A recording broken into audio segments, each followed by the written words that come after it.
ರಾಣೆಮ್ಮ. Okay. Gruhalakshmi ಹಣ ಬರ್ತಾ ಇದೆಯಾ? ಇಲ್ಲಮ್ಮ. ಯಾಕೆ?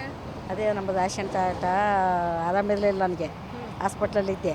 ಬಳ್ಳು ಹೊತ್ತಿದ್ದು ರೇಷನ್ ಆಗ್ತಿರೋದು. ಅಂದಾಗಿ ರೇಷನ್ ಕಾರ್ಡ್ ಕ್ಯಾನ್ಸಲ್ ಆಯಿತು ನಮ್ಮೂರಲ್ಲಿ. ಇಲ್ಲಿ ಹೊಸನದಲ್ಲಿ ಆಗ್ತಿದೆ, ಅದು ಕ್ಯಾನ್ಸಲ್ ಆಯಿತು. ಅಂದಾಗಿ ಬರ್ತಾ ಇಲ್ಲ, ಏನು ಬರ್ತಾ ಇಲ್ಲ. ಮಾಡ್ಕೊಳ್ಳಿ ಸರ್ಕಾರಕ್ಕೆ. ಅದೇ ಇವಾಗ ಆಗಲ್ಲ ಅಂತ ಹೇಳ್ತದಮ್ಮ. ರೇಷನ್ ಕಾರ್ಡ್ ಇವಾಗ ಮಾಡಲ್ಲ, ಎಲ್ಲ ಇದಾದ್ಮೇಲೆ ಮಾಡ್ತೀವಿ ನಾವು. ನಮ್ಮ ಟಿವಿ ಮೂಲಕ ಕೇಳ್ಕೊಳ್ಳಿ, ಸಿದ್ದರಾಮಯ್ಯ ಅವರು ಸ್ವಲ್ಪ ಹೆಲ್ಪ್ ಮಾಡಿ ಅಂತ ಹೇಳಿ. ಅದೇ ಯಾವುದೇ ರೇಷನ್ ಕಾರ್ಡ್ ಮಾಡ್ತೀವಿ ಅಂತ ಹೇಳಿದ್ದು ಅವಾಗ ಒಂದು ವರ್ಷ ಮುಂಚೆ. ಬಸ್ ಫ್ರೀ ಬರ್ತಿದ್ವಿ, ರೇಷನ್ ಕಾರ್ಡ್ ಮಾಡ್ತೀನಿ ಬಡವರಿಗೆ ಅಂತ ಹೇಳಿದ್ರು. ಅದು ಮಾಡೇ ಇಲ್ಲ. ನಾವು ಎಲ್ಲಿ ಅಂತ ಓಡಬೇಕು ಏನು ನಮ್ಗೆ ಯಾವುದು ಗೊತ್ತಿಲ್ಲ. ಅಂದಾಗಿ ನಾವು ಹೋಗಿಲ್ಲ ಎಲ್ಲಿ. ಏನು ಸರ್ಕಾರದ ಏನು ಸಹಾಯ ನಮಗೆ. ನಾವು ಕೆಲಸ ಮಾಡಿಬಿಟ್ಟು ತಿನ್ನಬೇಕು ಅಷ್ಟೇ. ಹೋಟೆಲ್ ಕೆಲಸಕ್ಕೆ ಮಾಡೋದು ನಾವು ಇಲ್ಲಿ ಕ್ಯಾಂಟೀನ್ಗ ತೊಳೆಯೋದು. Okay, thank you sir. ನಮಸ್ತೆ. ಹೇಳಿ ಮೇಡಮ್. ಹೆಸರೇನು? ಮಂಜುನಾಥ್. ಓಕೆ. ನಿಮ್ಮ ಮನೆಯವರಿಗೆ ಅಥವಾ ನಿಮ್ಮ ಅಮ್ಮನಿಗೆ, ನಿಮ್ಮ ಅತ್ತೆಗೆ ಯಾರಿಗಾದ್ರೂ ಗೃಹಲಕ್ಷ್ಮಿ ಹಣ ಬರ್ತಾ ಇದೆಯಾ? ಇಲ್ಲ ಮೇಡಮ್, ಬರ್ತಲೇ ಇಲ್ಲ. ಎಷ್ಟು ತಿಂಗಳಿಂದ? 6-7 ತಿಂಗಳಿಂದ ಬರ್ತಲೇ ಇಲ್ಲ. ಓಕೆ. ಎಷ್ಟು ತಿಂಗಳಾಯಿತು? 6-7 ತಿಂಗಳಿಂದ ಬರ್ತಾ ಇಲ್ಲ ಮೇಡಮ್. ಬರ್ತಾ ಇಲ್ಲ. ಸೊ ಇವಾಗ ರಾಜ್ಯ ಸರ್ಕಾರ ಸಾಕಷ್ಟು ಗ್ಯಾರಂಟಿ ಯೋಜನೆಗಳನ್ನು ಕೊಡ್ತಾ ಇದೆ. ಬಸ್ಸಿಂದು ಕರೆಂಟಿಂದ ಒಂದು ಬಿಟ್ಟರೆ ಇನ್ನೇನು ಯೂಸ್ ಆಗ್ತಾ ಇಲ್ಲ ಮೇಡಮ್. ಅವೆರಡೇ ಕೊಡ್ತಾ ಇರೋ ಸಾಕು ಕರೆಕ್ಟಾಗಿ. ಓಕೆ. ಇನ್ಯಾವುದೂ ಕೊಡ್ತಾ ಇಲ್ಲ. 2028ಕ್ಕೆ ಅವರೇ ಹೇಳ್ತಾರೆ ಅಂತ. ಇಲ್ಲ ಮೇಡಮ್, ಬೇಡ ಮೇಡಮ್. ಬೇಡವಾ? ಮೋದಿ ಬೇಡ. ಅವ್ರು ಏನು ಬರೀ ಎಲ್ಲ ಏನು ಕೆಲಸನೇ ಮಾಡ್ತಾ ಇಲ್ಲ ಮೇಡಮ್. ರೋಡಲ್ಲಿ ಒಂದು ರೋಡ್ ಚೆನ್ನಾಗಿಲ್ಲ, ಏನಿಲ್ಲ, ಏನು ಮಾಡೋದು ಅವ್ರು ಮಾಡಿಕೊಂಡು. ಸೊ ಅದಕ್ಕೆ. ಹೌದು. Thank you sir. ನಮಸ್ತೆ. ನಮಸ್ತೆ ಮೇಡಮ್. ನಿಮ್ಮ ಹೆಸರು? ಶ್ರೀಶೈಲ್ ಅಂತಂದು. ಓಕೆ ಸರ್, ಗ್ಯಾರಂಟಿ ದುಡ್ಡು ನಿಮ್ಮ ಮನೆಯವರಿಗಾಗಲಿ ಅಥವಾ ಬೇರೆಯವ್ರಿಗಾಗಲಿ ಬರ್ತಾ ಇದೆಯಾ? ಇಲ್ಲ, ಗ್ಯಾರಂಟಿ ದುಡ್ಡು ನಮ್ಮ ಮನೆಯವರಿಗೆ ನಾವು ಅಪ್ಲೈನ ಮಾಡೋಕೆ ಹೋಗಿಲ್ಲ, ಅದು ಫಲಾನುಭವಿ ಮಾಡಿ ತೊಗೊಳಕ್ಕೆ ಹೋಗಿಲ್ಲ. ಯಾಕೆ ಅವಶ್ಯಕತೆ ಇಲ್ಲ ನನಗೆ. ನನಗೆ ಏನು ಬೇಕಾಗೈತಿ, ಇವರು ಅಭಿವೃದ್ಧಿ ಬೇಕು ನಮಗೆ. ಫಲಾನುಭವಿ ನನ್ನ ಕುಟುಂಬಕ್ಕೆ ನಾನು ಸಾಕಷ್ಟು ಶಕ್ತಿ ಕೊಟ್ಟಿದ್ದಾನೆ. ಅದು ಇನ್ನೊಬ್ರಿಗೆ ಯೂಸ್ ಆಗಲಿ. ಅದು ಯೋಜನೆ ಕೊಟ್ಟಿದ್ದು ಸರಿಯೋ ತಪ್ಪಲ್ಲ. ಯೋಜನೆಗಳು ಅವ್ರ ನಿರ್ಣಯ ಪ್ರಣಾಳಿಕೆಗಳಿಗಿತ್ತು, ಅದನ್ನು ಇಂಪ್ಲಿಮೆಂಟ್ ಮಾಡೋಕೆ ಇನ್ನೂ ಅವರು ಯಶಸ್ವಿ ಆಗಿಲ್ಲ. ಬಟ್ ಏನಾಗೈತಿ, ಅದನ್ನೇ ಆಸ್ಪತ್ರೆ, ಶಿಕ್ಷಣ ಅಂತಂದು ಬಡ ಮಕ್ಕಳಿಗೆ ನಮ್ಮಲ್ಲಿ ಇನ್ನೂ ಗ್ರಾಮೀಣ ಪ್ರದೇಶದೊಳಗೆ ಓಡಾಡೋಕ್ಕೆ ಬಸ್ ಇಲ್ಲ, ಕುಡಿಯೋ ನೀರಿಲ್ಲ, ಒಳ್ಳೆಯ ಮೂಲಭೂತ ಸೌಕರ್ಯದಂಥ ಶೌಚಾಲಯಗಳಿಲ್ಲ.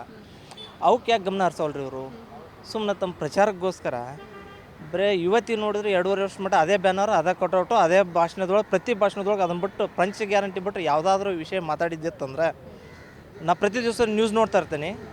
ಬೇರೆದಿತ್ತಂದ್ರೆ ನಾನು ಅಂಕ ನೋಡಿಲ್ಲ. ಮತ್ತು ನೋಡಿದ್ರೆ ಏನಾದರೂ ಹೊಸದು ನೋಡಿದ್ರೆ ಇನ್ನು ಮುಂದೆ ಏನಾದರೂ ಇವ್ರು ಜಗಳ ಬಂದ್ಬಿಟ್ಟು ಮತ್ತೆ ಏನೂ ನೋಡೋಕ್ಕಾಗಲ್ಲ ನಮಗೆ. ಇವರಿಬ್ಬರು ಜಗಳ ಏನಿದೆ ಅಲ್ಲ, ನಾನು CM ಅವ್ರು ಏನಿಲ್ಲ ರೀ. ಈಗ ಒಂದು ವಿಚಾರ ಸರಳ ಐತಿ. ಈಗ ಮುಂದೆ ಒಂದು ಏನೋ ವ್ಯಕ್ತಿ ಅಷ್ಟೇ ಬದಲಾಗ್ತಾರೆ. ಹಿಂದಿದ್ದ ವ್ಯಕ್ತಿ ಮುಂದೆ ಹೋಗ್ತಾನೆ, ಮುಂದೆ ಇದು ವ್ಯಕ್ತಿ ಹಿಂದೆ ಬರ್ತಿದ್ದಾನೆ ಅಷ್ಟೇ. ಅದನ್ನು ಬಿಟ್ಟರೆ ಏನು ವ್ಯತ್ಯಾಸ ಇಲ್ಲ. ಅವರ ಸಿದ್ಧಾಂತಗಳನ್ನು ನಿಲುಗಟ್ಟು ಒಂದೇ. ಈಗ ಏನೈತ್ರಿ, ಅದ ಕಾಕಾ ಪಾಟೀಲ್ ಅವ್ರದ್ದೇನು ಹೇಳ್ಕೊಂತವ್ರೆ ಇಷ್ಟ, ಅವ್ರಿಗೆ ಫ್ರೀ, ಇವ್ರಿಗೆ ಫ್ರೀ, ಇವ್ರಿಗೆ ಫ್ರೀ, ಅವ್ರಿಗೆ ಫ್ರೀ. ಗೃಹಲಕ್ಷ್ಮಿ ಅಂಕರ್ ಜಮಾ ಆಗಿದ್ದಿಲ್ಲ. ನಮ್ಮೆಲ್ಲ ಹಳ್ಳಿ ಜನ ಬರ್ದಿದ್ದಾರೆ ನಮ್ಮ ತಾಲಿ ಸಮಸ್ಯೆ ಕೇಳ್ಕೊಂಡು. ಬಟ್ ನಾವು ಏನಂತೀವಿ, ಇದು ನೀವು ಓಟ್ ಹಾಕಿರಿ, ಅವ್ರನ್ನ ಕೇಳ್ರಿ, ಅದನ್ನು ಮಾಡೋಣಕ್ಕೆ ಬರಲ್ಲ. ಒಬ್ಬ ಪ್ರಜೆಯಾಗಿ ನಮ್ಮ ಉದ್ದೇಶ ಏನು, ಸಂಬಂಧಪಟ್ಟ ಅಧಿಕಾರಿಗಳು ನಾವು ಒಂದು ಸ್ವಲ್ಪ ತಿಳುವಳಿಕೆ ಸುಶಿಕ್ಷಿತರಾಗಿ ಕೇಳ್ತೀವಿ. ಬಟ್ ಇಲ್ಲರಿ, ಬರ್ತಾ ಮಾಡ್ತಾ ನಾವು ಪ್ರತಿ ತಿಂಗಳು ಕೊಡ್ಬೇಕಂತ ಇಲ್ಲ ಅದು ಆದೇಶ. ಒಮ್ಮೆಗೆ ಹಾಕ್ತೀವಿ, ಹಿಂದೆ ಹಾಕ್ತೀವಿ, ಮುಂದೆ ಹಾಕ್ತೀವಿ ಅಂತಾರೆ. ಜನ ಅಲ್ದಾಡಕತ್ತಾರ. ಇನ್ನೂ ಅನುಭವಿಸ್ಬೇಕಾದಂಥದ್ದು ಭಾಳ ಐತಿ. ಇನ್ನೂ 2.5 ವರ್ಷ ಸಾಕಷ್ಟು ಐತಿ, ಅನುಭವಿಸ್ತಾರೆ. Okay sir. ನಮಸ್ತೆ ಮೇಡಮ್. ನಿಮ್ಮ ಹೆಸರು? ಶ್ರೀಕಾಂತ್ ಅಂದ್ಬಿಟ್ಟು. ಓಕೆ. ಗೃಹಲಕ್ಷ್ಮಿ ಹಣ ನಿಮ್ಮ ಮನೆಗೆ ಅಥವಾ ನಿಮ್ಮ ಅಮ್ಮಂಗೆ, ನಿಮ್ಮ ಅತ್ತೆಗೆ ಅಥವಾ ನಿಮ್ಮ ಆಂಟಿಗೆ ಬರ್ತಿದ್ಯಾ? ಅಂದರೆ ಯಾವಾಗಲೂ ಬರ್ತದೆ. ಇದು ರೆಗ್ಯುಲರ್ ಅಂದರೆ ಮಂತ್ಲಿ ಬರ್ತಾ ಇಲ್ಲ. ಯಾವಾಗಲೂ ಒಂದೊಂದ್ಸಲ ಬರ್ತದೆ, ಒಂದೊಂದ್ಸಲ ಬರಲ್ಲ, ಈ ಥರ ಇರ್ತದೆ.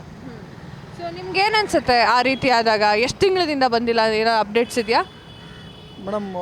ಅದೇ ಒಂದು 3 ಮಂತ್ಸ್ ಬಂದರೆ ಮತ್ತು ಇನ್ನೊಂದು 2-3 ಮಂತ್ಸ್ ಬಂದಿರಲ್ಲ. ಇಲ್ಲ ಒಂದು 3 ಮಂತ್ಸ್ ಎಲ್ಲ ಒಂದು ಮತ್ತೆ ಲಾಸ್ಟ್ ಯಾವಾಗಲೂ ಒಂದು ಸಲ ಹಾಕೋದು, ಈ ಥರ ಮಾಡ್ತಾಯಿದ್ದಾರೆ ಅಂತ ಹೇಳಿದ್ರು. ನಮ್ಮ ಅಜ್ಜಿಗೆ ಆ್ಯಕ್ಚುಲಿ ಬರೋದು, ಸೊ ಹಂಗಂತ ಹೇಳಿದ್ರು ಮೇಡಮ್. ಓಕೆ. ಸ್ಯಾಟಿಸ್ಫೈಡ್ ಆಗಿದ್ದೀರಾ ಈ ಒಂದು ಕಾಂಗ್ರೆಸ್ ಸರ್ಕಾರದ ಆಡಳಿತದಿಂದ? ನಿಜವಾಗ್ಲೂ ಇಲ್ಲ ಮೇಡಮ್. ಮೇಡಮ್ ಇವಾಗ ಏನಂತಂದರೆ ಅವ್ರು ಮಾಡಿರೋದೇನೋ ಮಾಡಿದ್ದಾರೆ, ಬಟ್ ಅದರಿಂದ ಉಪಯೋಗ ಆಗ್ತಲ್ವಲ್ಲ ಮೇಡಮ್. ಇವಾಗ ಉಪಯೋಗ ಆಗಬೇಕು. ಇವಾಗ ಏನಂತಂದರೆ, ಇವಾಗ ಅವರು ಒಂದು ಕಡೆ ಇದು ಕಡಿಮೆ ಮಾಡಿದ್ದಾರೆ, ಅಂದರೆ ಕಡಿಮೆ ಮಾಡಿದ್ದಾರೆ ಅಂತಂದರೆ ಈ ಥರ ಫ್ರೀಗಳೆಲ್ಲ ಕೊಟ್ಟಿದ್ದಾರೆ. ಇನ್ನೊಂದು ಕಡೆ ರೇಟ್ಗಳೆಲ್ಲ ಜಾಸ್ತಿ ಮಾಡಿದ್ದಾರೆ. ಈ ಥರ ಮಾಡಿದ್ರೆ ಎಲ್ಲಿ ಸಮಾಜಕ್ಕೆ ಒಳ್ಳೇದಾಗ್ತದೆ, ಎಲ್ಲಿ ನಮಗೆ ಇದು ಬಡವರಿಗೆ ಆಗಲಿ ಯಾರಿಗಾರು ಆಗಲಿ ಕಷ್ಟಕ್ಕೆ ಎಲ್ಲಿಗೆ ಅವ್ರಿಗೆ ಇದು ಅಂದರೆ ಅವ್ರಿಗೆ ಹೆಲ್ಪ್ ಆಗ್ತಾಯಿದೆ ಹೇಳ್ರಿ. ಇವಾಗ ಅವರು ಏನಾದರೂ ಮಾಡೋದಿದ್ರೆ, ಇವಾಗ ಹೆಲ್ತ್ ವಿಚಾರದಲ್ಲೋ ಇಲ್ಲ ಎಜುಕೇಷನ್ ವಿಚಾರದಲ್ಲೋ ಅವರು ಫ್ರೀ ಕೊಟ್ಟರೆ ಅಟ್ಲೀಸ್ಟ್ ಎಲ್ಲರಿಗೂ ಒಂದು ಅನುಕೂಲ ಆಗ್ತದೆ. ಇವಾಗ ಬಸ್ ಫ್ರೀ ಬಿಡೋದ್ರಿಂದ ಆಗಿರ್ಬೋದು, ಇಲ್ಲ ಅಂದರೆ ಏನೋ ಅವ್ರು ಗೃಹಲಕ್ಷ್ಮಿ ಯೋಜನೆಯಿಂದ ಆಗಿರ್ಬೋದು, ಅದರಿಂದ ಅವ್ರಿಗೇನು ಉಪಯೋಗ ಆಗ್ತಾ ಇಲ್ಲ ಮೇಡಮ್. ಇವಾಗ ಬೇರೆ ಅದರಲ್ಲೆಲ್ಲ ಜಾಸ್ತಿ ಮಾಡಿಬಿಟ್ಟು ಇದರಲ್ಲಿ ಅವ್ರು ಕಡಿಮೆ ಮಾಡೋ ಥರ ಅಂತಂದರೆ ಎಲ್ಲಿ ಅಲ್ಲೇ ಕಿತ್ತಿ ಅಲ್ಲೇ ಕೊಡೋ ಥರ ಆಗ್ಬಿಡ್ತು. ಅಂದರೆ ಅವರು ಇವಾಗ ರಾಜಕೀಯ ವ್ಯಕ್ತಿಗಳು ಮಾತ್ರ ಬುದ್ಧಿವಂತರು ಅಂತ ಅನ್ಕೊಂಡ್ಬಿಟ್ಟಿದ್ದಾರೆ, ಇಲ್ಲಾಂದರೆ ಜನಗಳಿಗೇನು ಬುದ್ಧಿ ಇಲ್ಲ ಅಂತ ಅನ್ಕೊಂಡ್ಬಿಟ್ಟಿದ್ದಾರೆ. ನಮಗೇನು ಅರ್ಥ ಆಗ್ತಾಯಿಲ್ಲ ಮೇಡಮ್. 2028ಕ್ಕೆ ಕಾಂಗ್ರೆಸ್ ಸರ್ಕಾರ ಬೇಕಾ? ಬೇಡ ಮೇಡಮ್, ಬೇಡವಾ? ಬೇಡ. ಏನಂದರೆ ನಮಗೆ ಸರ್ಕಾರ ಅನ್ನೋದಕ್ಕಿಂತಲೂ ಮೇಡಮ್ ಏನಂತಂದರೆ ಇವಾಗ ಒಳ್ಳೇದು ಮಾಡಬೇಕಲ್ಲ ಮೇಡಮ್. ಇವಾಗ ಒಳ್ಳೇದು ಮಾಡಿದ್ರೆ ಜನನೇ ಮೆಚ್ಚಿ ಓಟ್ ಹಾಕ್ತಾರೆ. ಇವಾಗ ಏನಂತಂದರೆ ಇವಾಗ ತುಂಬ ದಿನ ತಪ್ಪು ಮಾಡಿರೋ ಇದನ್ನು ತುಂಬ ದಿನ ಮುಚ್ಚಿಡೋಕ್ಕಾಗಲ್ಲ. ಜನಗಳಿಗೂ ಬುದ್ಧಿ ಇದೆ, ಜನಗಳು ಬುದ್ಧಿವಂತರಿದ್ದಾರೆ, ಎಲ್ಲರೂ ಎಜುಕೇಟೆಡ್ಸ್ ಇದ್ದಾರೆ. ಸೊ ಒಂದಲ್ಲ ಒಂದು ದಿನ ಅವ್ರು ಏನು ಮಾಡ್ತಿದ್ದಾರೆ ಅಂತ ಜನಗಳಿಗೆ ತಲುಪುತ್ತೆ. ಅವಾಗ ಅವ್ರ ಒರಿಜಿನಾಲಿಟಿ ಹೊರಗಡೆ ಬಂದಾಗ ಏನಾಗುತ್ತೆ ಅಂತಂದರೆ ನೆಕ್ಸ್ಟ್ ಸಲ ಏನು ಮಾಡ್ತಾರೆ ಅಂತಂದರೆ ಜನ ಅವ್ರಿಗೆ ಎಂಕರೇಜ್ ಮಾಡೋಕ್ಕೆ ಹೋಗಲ್ಲ. ಈ ಸಲ ಏನೋ ಒಂದು ಫ್ರೀ ಕೊಡ್ತಾರೆ ಅನ್ನೋ ಒಂದು ಜನ ಆಸೆ ಪಟ್ಟು ಸೊ ಈ ಥರ ಒಂದು ಓಟ್ ಹಾಕಿ ಈ ಥರ ಒಂದು ಅವ್ರನ್ನ ಗೆಲ್ಲಿಸಿ ಏನೋ ಕೆಲವೊಂದು ಬಡವರಿಗೆ ಕಷ್ಟಕ್ಕೆ ಆಗ್ತಾರೆ ಅಂತ ನಂಬಿ ಓಟ್ ಹಾಕಿ ಗೆಲ್ಲಿಸಿರ್ತಾರೆ. ಅದು ಯಾವುದೇ ಪಕ್ಷ ಆಗಿದ್ರು ಕೂಡ ಬಡವ್ರ ಕಷ್ಟಕ್ಕಾಗಬೇಕು, ಜನಗಳಿಗೆ ಅನುಕೂಲ ಆಗಬೇಕು, ಒಂದು ಸಮಾಜಕ್ಕೆ ಅನುಕೂಲ ಮಾಡೋ ಥರ ಆಗಬೇಕು ಹೊರತು ಈ ಕಡೆ ಇದು ಫ್ರೀ ಬಿಡ್ತೀನಿ ಅಂತಾರೆ, ಆ ಕಡೆ ಫಾರ್ ಎಕ್ಸಾಂಪಲ್ ಫ್ರೀ ಬಿಟ್ಟಿದ್ದಾರೆ ಬಸ್ಸುಗಳು. ಮಾರ್ನಿಂಗ್ ಟೈಮಿಂದ ಈವ್ನಿಂಗ್ ಟೈಮ್ ನೀವು ಅಬ್ಸರ್ವ್ ಮಾಡಿರಿ, ಬಸ್ಸುಗಳಲ್ಲಿ ಎಜುಕೇಷನ್ಗೆ ಅಂತ ಫ್ರೀ ಪಾಸ್ ಕೊಟ್ಟಿರ್ತಾರೆ. ಮಕ್ಕಳಿಗೆ ಹತ್ತೋದಕ್ಕೆ ಜಾಗನೇ ಇರಲ್ಲ ಮೇಡಮ್. ಇವಾಗ ಫ್ರೀ ಬಿಟ್ಟಾಗಿಂದ ಹೆಣ್ಮಕ್ಳು ಓಡೋದು ಜಾಸ್ತಿ ಆಗಿಬಿಟ್ಟಿದೆ. ಅವ್ರು ಓಡೋದು ತಪ್ಪು ಅಂತ ನಾನು ಹೇಳ್ತಲ್ಲ, ಓಡಾಡಲಿ, ಬಟ್ ಫ್ರೀ ಬಿಟ್ಟಿದ್ದಾರೆ ಅನ್ನೋ ಕಾರಣಕ್ಕೆ ಸುಮ್ಮನೆ ಅನ್ನೆಸರಿಯಾಗಿ ಓಡ್ತಾ ಇರ್ತಾರೆ. ಸೊ ಹಂಗಾಗಿ ಮಕ್ಕಳಿಗೆ ಪಾಪ ಸ್ಕೂಲಿಂದ ಹಿಡಿದು ಕಾಲೇಜ್ವರೆಗೂ ಅವ್ರಿಗೆ ಓಡೋದು ತುಂಬ ಕಷ್ಟ ಆಗ್ತಾಯಿದೆ. ಇಲ್ಲಿ ನಮ್ಮ ಸಿಟಿಗಳಲ್ಲೇನು ಗೊತ್ತಾಗ್ತಲ್ಲ ಮೇಡಮ್, ಹಳ್ಳಿಗಳಲ್ಲಿ ತುಂಬ ಕಷ್ಟ ಆಗ್ತಾಯಿದೆ ಮೇಡಮ್. ಇವಾಗ ಅವ್ರು ಸ್ಕೂಲಿಗೆ ಹೋಗಿಲ್ಲ ಅಂದರೆ ಅವ್ರ ಎಜುಕೇಷನ್ ಎಲ್ಲಿ ಮುಂದುವರಿಯೋದು, ಅವ್ರು ಮುಂದಕ್ಕೆ ಹೋಗೋದಿಲ್ಲ, ತುಂಬ ಕಷ್ಟ ಆಗ್ತದೆ ಮೇಡಮ್ ಈ ಥರ ಇದ್ದರೆ. Thank you sir, thank you so much. ಯಾಸ್ ನೋಡಿದ್ರಲ್ಲ ವೀಕ್ಷಕರೇ, ಯಾವೆಲ್ಲ ರೀತಿಯಾಗಿ ಉತ್ತರವನ್ನು ಕೊಟ್ಟರು ಅಂತ. ಜನಸಾಮಾನ್ಯರಲ್ಲಿ ಕೇಳಿದಂತಹ ಕ್ವಶನ್ ಏನಾಗಿತ್ತು ಅಂದರೆ, ಕಾಂಗ್ರೆಸ್ ಸರ್ಕಾರದ ಗ್ಯಾರಂಟಿ ಯೋಜನೆಗಳಲ್ಲಿ ಒಂದಾಗಿರುವಂತಹ 2,000 ರೂಪಾಯಿ ಪ್ರತಿ ತಿಂಗಳು ಬರ್ತಾ ಇದೆಯಾ ಎನ್ನುವಂತಹ ಪ್ರಶ್ನೆ ಆಗಿತ್ತು. ಅದು ಸಾಕಷ್ಟು ಜನರು ಹೌದು ಬರ್ತಾ ಇದೆ ಅಂತ ಹೇಳಿ ಉತ್ತರ ಕೊಟ್ಟರೆ, ಇನ್ನೂ ಸಾಕಷ್ಟು ಜನರು ಇಲ್ಲ ಬರ್ತಾ ಇಲ್ಲ ಎನ್ನುವಂತಹ ಆನ್ಸರನ್ನು ಕೊಟ್ಟರು. ಸೊ ಒಂದಿಷ್ಟು ಜನ ಫ್ರೀ ಬಸ್ ಕೊಟ್ಟಿದೆ ತಪ್ಪು ಅನ್ನುವಂತಹ ವಿಚಾರಗಳನ್ನೆಲ್ಲ ಹೇಳಿದ್ರು. ಇದಾಗಿತ್ತು ಈ ಹೊತ್ತಿನ ವಿಶೇಷ. ಕ್ಯಾಮ್ರಾ ಪರ್ಸನ್ ಗಿರಿ ಜೊತೆ ನಾನು ಕಾವ್ಯ ಹೆಗ್ಡೆ, ಫ್ರೀಡಮ್ ಟಿವಿ, ಬೆಂಗಳೂರು. ಕ್ಷಣದ ಸುದ್ದಿಗಳಿಗಾಗಿ ಫ್ರೀಡಮ್ ಟಿವಿ ಸಬ್ಸ್ಕ್ರೈಬ್ ಮಾಡಿ, ಲೈಕ್ ಮಾಡಿ ಹಾಗೂ ಫಾಲೋ ಮಾಡಿ. ಹೊಸ ಸುದ್ದಿಗಳ ನೋಟಿಫಿಕೇಶನ್ಗಾಗಿ ಬೆಲ್ ಐಕಾನ್ ಮೇಲೆ ಕ್ಲಿಕ್ ಮಾಡಿ.